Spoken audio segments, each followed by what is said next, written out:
Good evening. There is a rogues gallery of depraved foreign criminals that we can't or won't deport. There is the Albanian paedophile who raped a 15-year-old schoolgirl. It looks like you're still paying the benefits for Gjin Gjiri. He lied his way into Britain by pretending to be from Kosovo. An immigration tribunal has concluded that it would be unfair to strip him of his British citizenship when evidence available almost 20 years ago was disregarded. Well, I think it's unfair that we have to live alongside this monster and pay for him. Then there's the Syrian Bedreddin brothers, jailed for being part of a grooming gang that raped and abused an underage girl. Yes, they have now been jailed, but we asked the Home Office if they'd deport them when they're released. They said it wasn't really their responsibility. We went to the Ministry of Justice. They referred us back to the Home Office. Classic. There's the members of the Rochdale grooming gang, Kari Rauf and Adil Khan. They were scheduled for deportation years ago, but we can't convince Pakistan to take them back. This is despite the UK giving Pakistan more than £1 billion in foreign aid since 2009. If that can't convince Pakistan to take these wrong-uns back, then what's the point? We're weak. Wabi Mohammed was jailed for his role in planning the 21/7 bombings, a failed attempt on July the 21st, 2005 to replicate those 7/7 bomb attacks, which killed 52 in London 2 weeks earlier. Can't get rid of him.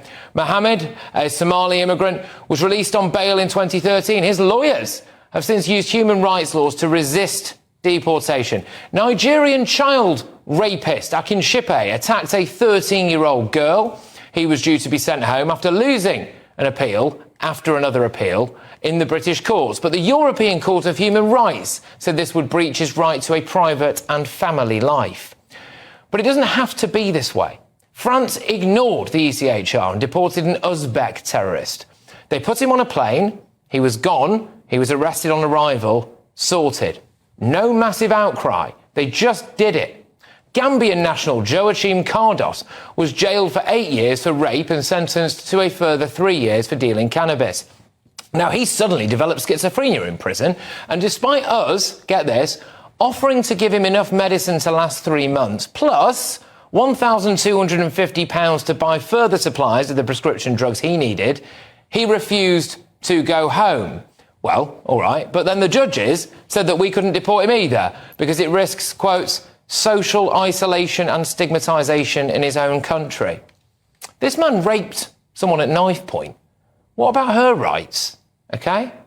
All of these people could be deported. We could ignore the ECHR. We could flex our international muscles when it comes to foreign aid. Our own domestic judges, people leading tribunals, could decide against them, couldn't they? This is a question of will, isn't it? We do not want to deport them. There will probably be hundreds, if not thousands of these people, but we won't know because, as it stands, the government is refusing to publish the data on how many asylum seekers or people with pending visa applications have committed violent or sexual crimes. It's always about their rights, OK? What about our right not to have to live with these monsters?